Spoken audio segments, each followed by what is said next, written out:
My name's Ellen Ward. I'm 78 now, living in a little apartment over a laundromat in Morton, Washington. But what I'm going to tell you happened back in December 2004, up near Riffe Lake, in my old cabin tucked against the Gifford Pinchot forest. It was the coldest week I can remember. Snow up to the porch rail, air so sharp it hurt to breathe. I shouldn't be telling this, but it's been years. That night started ordinary. Just me, a pot of soup, AM radio murmuring fishing reports, and the refrigerator humming. Then I heard it. This thin, awful squealing, like puppies, only higher, carried on the wind through the trees. And a smell came with it when I opened the door. Wet fur and cedar rot, strong enough to sting. I know what people think when they hear Bigfoot, but I didn't. Not yet. The camera would see an old woman in a flannel robe, moving slow through a dim cabin, amber lamplight against blue snowlight pushing at the windows. The wood stove ticks as it cools between logs. December 13th, 2004. Outside Morton, Washington. Early evening settling like a weight. Tom had been gone 3 winters by then. I still set out 2 coffee mugs every morning. Habit. Silence had a sound in that place. The clock on the wall, the wind in the firs, the way the house settled after dark. Sometimes I'd talk to myself just to hear a voice, even if it was only mine echoing off the knotty pine. Folks in town like to talk. Elk migrations, bear sign. Sometimes Bigfoot talk when the logging trucks were late and the men had too much time at the diner. I'd roll my eyes. Bigfoot stories were for tourists and drunk hunters, not for practical women who knew how to split kindling and change propane tanks. I told myself I believed in what I could stack, can, or burn, not Bigfoot. Still, on bad nights, I'd double-check the deadbolt, listening to the trees lean closer. The forest had a way of making you doubt your own certainty, and sometimes, I swear, under the wind, I'd hear 3 faint knocks out there in the dark. Probably a branch. Probably nothing. I'd brew another cup of coffee and turn the radio up louder. The radio hissed more than it talked that night. December 15th, 2004. Same cabin. Snow was hitting the roof in soft waves, sliding off the metal in heavy sighs. I had the police scanner on low, same as most nights. Living alone, you want to feel the world moving somewhere, even if it's just deputies talking about drunk drivers on Highway 12.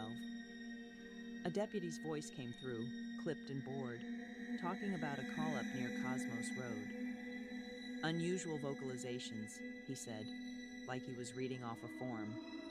Then some old boy cut in, laughing, saying, "More of that Bigfoot crap." They all chuckled. Static crackled between their voices. Even I did, there at my kitchen table with my soup going cold. Felt good to laugh with someone, even if they couldn't hear me. But under the static for a second, the mic must have caught an outdoor feed. There was a long, low whoop in the background. Not a coyote, not an owl. Not like anything I knew from 40 years of living out here. It made the hair on my arms stand up. I told myself it was wind over the mic. I stirred my soup harder, breathing in onions and beef, and pretended the faint 3-beat tapping under the storm was just a loose branch on the siding. The propane heater kicked on with its usual metallic ping. Normal sounds. Safe sounds. I went to bed, but I left the porch light on. First time in months. The cold changed first. December 18th, 2004. Late night. You can feel it in your teeth out there when the temperature drops below 10 degrees. The heater kicked on and off, and each time it shut down, the quiet felt heavier, like the forest was holding its breath and listening for something. Around midnight, the power flickered. The lamps dipped to a dull orange, then came back. In that thin moment between dark and light, I heard it. 3 sharp squeals from down by the old logging road. Not coyotes. Higher, frantic. Then silence. and that smell again when I cracked the door. Wet fur, mud, and something musky, pressing in with the cold air like an unwelcome guest. I stood on the porch in my boots, breath fogging in the porch light, listening. The thermometer read 8 degrees. The snow under the firs swallowed sound, made everything feel muffled and strange. Somewhere downslope, branches snapped slow and deliberate, like something heavy was moving through the understory. Bear with cubs, I told myself. Over and over, I said it. Not Bigfoot. I didn't do Bigfoot. That was bar talk for men with too much time and whiskey. I was a practical woman. I knew these woods. But the last thing I heard, just before I shut the door and threw the bolt, was 3 slow knocks, spaced out like someone testing the world. 1, 2, 3, perfectly measured. And I couldn't say where they came from. Could have been anywhere in that frozen dark. The snowplow's rumble had faded an hour before. December 19th, 2004. Forest Road near the cabin. Late afternoon. Gray light. I walked the rutted lane to check the mailbox. Scarf high over my nose, boots squeaking on crusted snow. The light was that flat gray that makes everything look like cardboard. No shadows, no depth. I heard the sound before I saw them. Those same high squeals, 3 of them, in a rhythm. 1 long, 2 short. I followed it to the drainage ditch where the culvert ran under the road. My heart was already pounding before I looked down. 3 small shapes were piled together in the shadow, shivering, dark hair matted with ice. Their little hands, yes, hands, though I told myself they were paws, scrabbled weakly against the concrete. Steam rose from their bodies in the frigid air. "Bear cubs," I said out loud. My voice sounded wrong in the cold, too loud and too desperate. Just bear cubs. But bears don't have fingers like that. Long, thin, almost delicate. And when the smallest one blinked up at me, its eyes caught the weak headlight glow from my cabin generator across the road, and there was something almost pleading, something that made my stomach twist. "I don't believe in Bigfoot," I whispered then, angry at my own brain for going there. Angry at the logging crews and the diner gossip for planting that word in my head. Still, I wrapped all 3 in my old wool blanket and carried them home. They were heavier than I expected, solid and warm. Behind me, somewhere in the trees, came a low, distant knock, knock, knock, spaced like a heartbeat. I walked faster. You'd see them now on the camera, if anyone was filming. Lined up under the coffee table near the wood stove, wrapped in my old Navajo-style blanket. December 19th, 2004. Inside the cabin. Evening. Steam rose off their fur as the snow melted, dripping onto the woven rug. The room smelled like wet dog, smoke, and canned tomato soup. Their bodies were wrong for bear cubs. Too long in the torso. The shoulders bunched in a strange way, almost human. Their faces were flatter than any bear I'd seen, with those strange, expressive eyes. But when the smallest one coughed, it sounded like any baby animal trying to breathe. That made it easier. "I'm just helping wildlife," I told myself, saying it out loud to make it true. "Caretaker, that's all."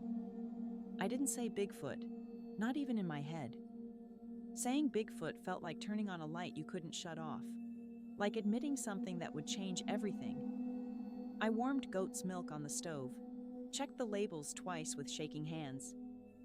The kettle whistled soft as the wind pushed against the walls. The cubs made little churring sounds between sucks, like pigeons or doves. Almost peaceful. Every few minutes, I'd hear a faint thump from outside. Once, twice, then a third, heavier. I froze each time, ladle suspended over the pot. Told myself it was snow sliding from the roof, or a branch breaking under ice weight. Normal winter sounds. But the third time, the thumps lined up perfect, like 3 knocks at a door only the house could hear. The cubs lifted their heads in unison, ears pricking forward. And I realized, standing there in my kitchen with a pot of warm milk, that something out in those trees knew exactly where they were. The sky was a soft, bruised blue when I stepped outside, coffee steaming in my mittened hand. December 20th, 2004. Dawn, around the cabin. The generator hummed, a steady drone under the quiet. The cubs, I couldn't call them bear cubs anymore, not honestly, slept in a hairy knot by the stove. I just wanted to check the propane tank. That's what I told myself. Regular chore. Nothing unusual. Behind the cabin, in the untouched drift along the fence line, I saw them. Tracks. Coming out of the tree line, circling wide around my property, never quite approaching the porch. Not bear. The prints were too long, maybe 18 inches, with a stride that barely dipped the snow between steps. A line of them, purposeful and careful.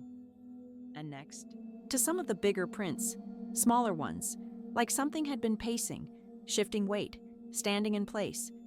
My stomach went hollow. Okay, I muttered, breath pluming white. Somebody's playing a prank. Or there's I don't know, a really big guy walking barefoot, in December, in 8-degree weather. The word Bigfoot hovered behind my teeth like a bad taste. I didn't want to say it. Saying Bigfoot meant I believed what the tracks were telling me, meant I accepted that the rational world I'd built for myself was cracking open.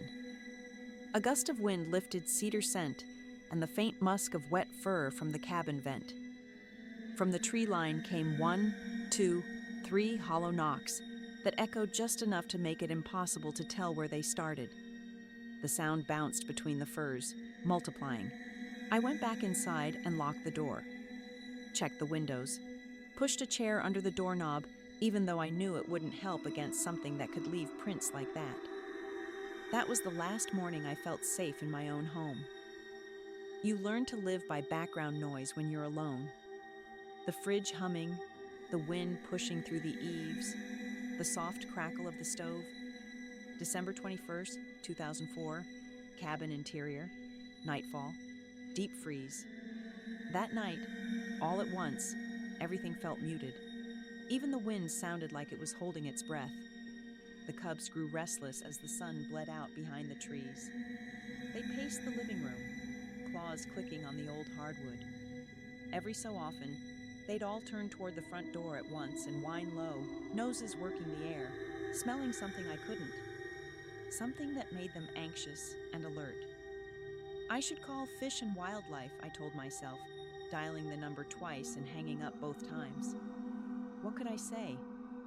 Hi, I have 3 maybe Bigfoot babies by my wood stove and something circling my cabin at night. They'd send someone to check on my mental state, not the animals.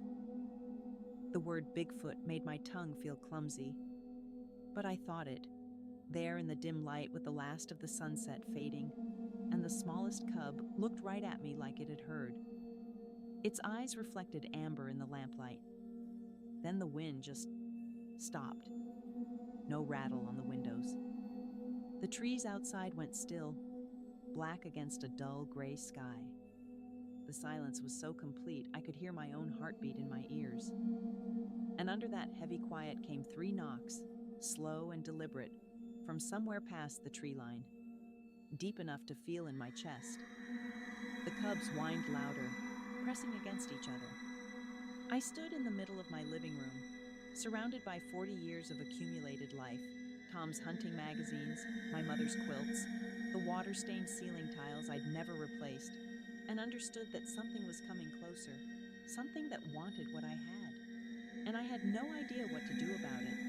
I know the time because the microwave clock flicked over just as the porch motion light came on. December 21st, 2004. Same night, 10:43 p.m. The bulb cast its usual sickly yellow cone across the snow, catching fog crystals like dust in a projector beam. The cubs froze. All 3 turned toward the front window and huddled close. Not scared, exactly. Alert. Expectant. The room smelled suddenly stronger of musky fur and cold air, like the forest had seeped inside through the walls. I forced myself to step closer to the glass. My legs felt like wood. Told myself I'd see a neighbor, or a trespasser, or a bare snout pressed against the window. Not a Bigfoot. Definitely not a Bigfoot, because Bigfoot wasn't real, and I was a rational woman who'd lived 70 years without seeing anything stranger than an albino deer. At first, I only saw my own reflection in the dark window, an old woman in a heavy sweater, hand shaking. Then the reflection doubled, and behind mine, higher up, a shape filled the upper part of the frame. Broad, still, enormous. No face I can describe, just the impression of two dark hollows where eyes would be, catching the porch light and glinting with a soft amber sheen. One of the cubs let out a chirping cry. I swear the shape on the other side made a sound back, a low broken woof, almost a sob, almost a word. "It's a Bigfoot," I heard myself say, voice barely there. "It's a Bigfoot, and it's looking for its kids." The glass didn't fog from outside, but I could hear slow, heavy breathing through the wall. In, out, in, out. Patient, waiting. Then, as if it had never been there, the upper shadow slid sideways, out of the porch light, silent as smoke. But the cubs kept staring at the window, like it was still just beyond view, like they could see something I couldn't. I backed away from the window, keeping one hand on the table, feeling the grout lines under my fingertips. December 21st, 2004. Same night, minutes later. The clock ticked louder than made sense. The cubs circled my legs, bumping into me with surprising strength, nearly knocking me over. Then it came. Not from the wall, not from the roof, from the front door itself. One knock, deep enough that the frame buzzed in its hinges. A pause that stretched forever. Then a second knock, a little softer, like whoever, whatever, was out there was adjusting. And then the third knock, measured, almost gentle, patient. I thought my heart would tear itself apart. "Go away," I whispered, not out loud, just in my head. "Please, I don't want trouble." I only helped them. I thought of every story I'd ever heard at the diner. Men laughing about Bigfoot stealing deer carcasses, Bigfoot chasing trucks down logging roads, Bigfoot screaming in the night. People act brave in daylight over coffee and eggs. It feels different when Bigfoot is inches away, separated only by 8 planks of old wood and a flimsy lock that Tom installed in 1987. The cubs weren't afraid. They gathered at the door and pressed their little hands, fingers, really, I couldn't pretend anymore, against it, whining. One made that pigeon chirr again. ACI. Greeting sound. A mama sound. I took one step closer, then another, the floorboards creaking under my weight. My hand hovered over the knob. The metal was cold, even through my sleeve. I'm going to die over some Bigfoot story, I thought, with this strange flash of humor and regret mixed together. Ellen Ward, 73, found in cabin, killed by Bigfoot. They'll put it in the Weekly World News. Then I did something I still can't explain. I knocked back, 3 times, deliberately. And the silence on the other side felt like the whole forest was listening and holding its breath. I didn't open the door all the way. December 21st, 2004.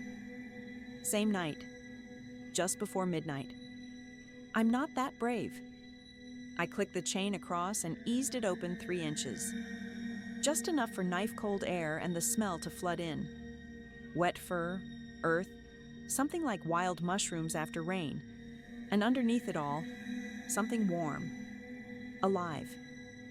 The porch light caught part of a vast shadow to the left, an arm or a shoulder, I don't know. Too close to be a trick of the light, too still to be anything but present, real. The cubs pushed against my ankles, trying to squeeze through the gap. "No," I whispered to them. "No, babies, wait." A shape moved just outside the frame of the door. Slowly, carefully, A hand came into view near the gap. Bigger than any I've seen, bigger than Tom's workman hands, bigger than the moose-hide gloves hanging by the stove. Fingers thick but precise, knuckles scarred or weathered, holding something small. It set down a stone on the porch, smooth, pale, like river rock, then pulled back. The stone had 3 tiny stacked pebbles balanced on top, like a child's game. A little tower. Deliberate, meaningful. I understood, somehow. A trade. A gift for a gift. I opened the door wider, chain rattling, and stepped back. The cubs slipped past me, scampering into the yellow cone of light. They didn't run. They toddled, looking back at me once, eyes reflecting like marbles in the dark. The shadow bent, and I heard a sound. A low, trembling moan that didn't sound angry at all. It sounded relieved, grieving and grateful at the same time. The sound a mother makes when she gets her children back. "It's okay," I whispered, more to myself than anything. "You're their mother. You're the Bigfoot. You're the one they belong to." I couldn't see her clearly. Just an outline, the sense of enormous height, broad shoulders silhouetted against the starlight. The way the snow crunched under her weight as she gathered them up, cradling them like any mother would. One cub looked back over her shoulder, making that soft pigeon noise. Then they moved into the tree line and vanished.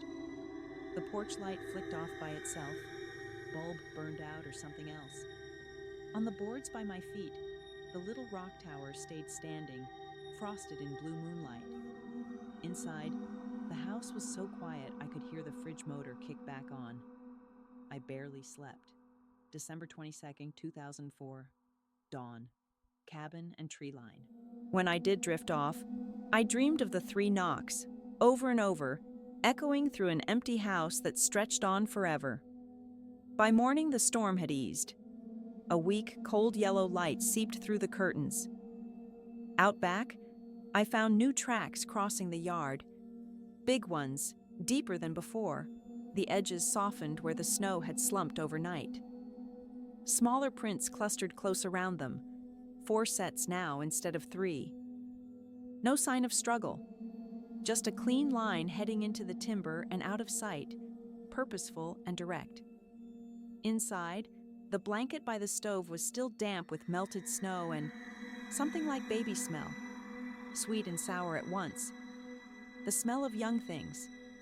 The room smelled faintly of smoke, fur, and my own cold coffee from the night before. I told myself I'd imagined half of it.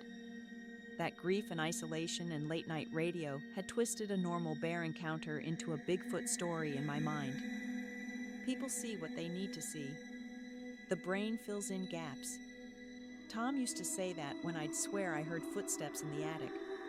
Still, I picked up the little stacked stone from the porch and set it on the mantel, by Tom's picture, and the jar of coins we'd been saving for a trip we never took. The stones were cold and smooth. Real, not imagined. I didn't mention it when I went to town 2 days later for groceries. Didn't tell the checkout girl or the mechanic or the woman at the post office. What would I say? That I'd met a Bigfoot? That she'd traded stones for her children? They'd smile and nod and talk about me later. But that night, alone, when the wind picked up again, I heard 3 distant knocks buried in the gusts. Fainter now, farther away. And for the first time, they didn't scare me.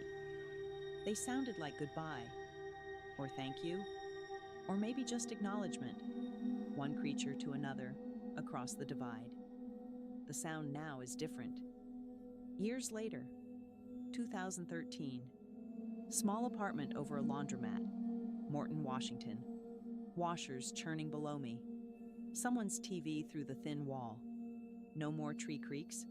No more generator hum. No more forest pressing against the windows. Sometimes I miss the silence of the cabin so much it hurts. Before I left the woods, before I sold the place in 2009, I bought one of those cheap little flip phones with video, just in case. Part of me wanted proof. Part of me wanted to see if they ever came back.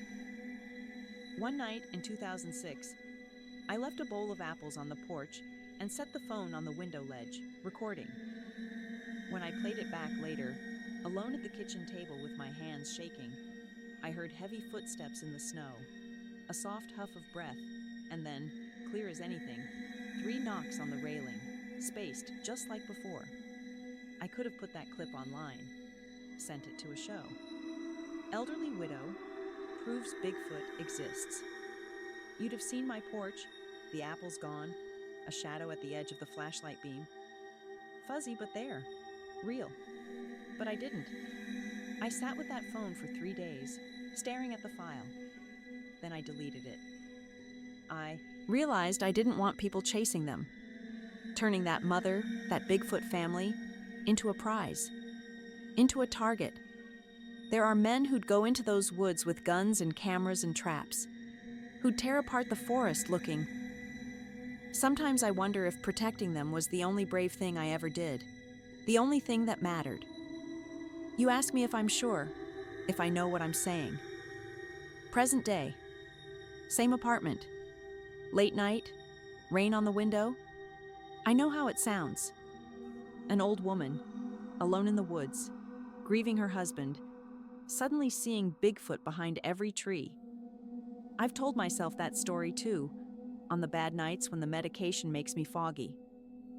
But then I close my eyes, and I smell cedar and wet fur, clear as the detergent and steam from the laundromat downstairs. I feel the pull in my arms from lifting those 3 small bodies, the way they shook by the stove. I hear that low, broken moan at the door when the mother saw they were alive. The sound was real. The weight was real. I don't think she meant to scare me. I think she was as afraid of losing them as I was, of losing myself to that empty house and the ghosts of 47 years with Tom. These days, before I fall asleep, I still listen for it, under the plumbing, under the hum of the refrigerator, under the bass thump from the bar down the street.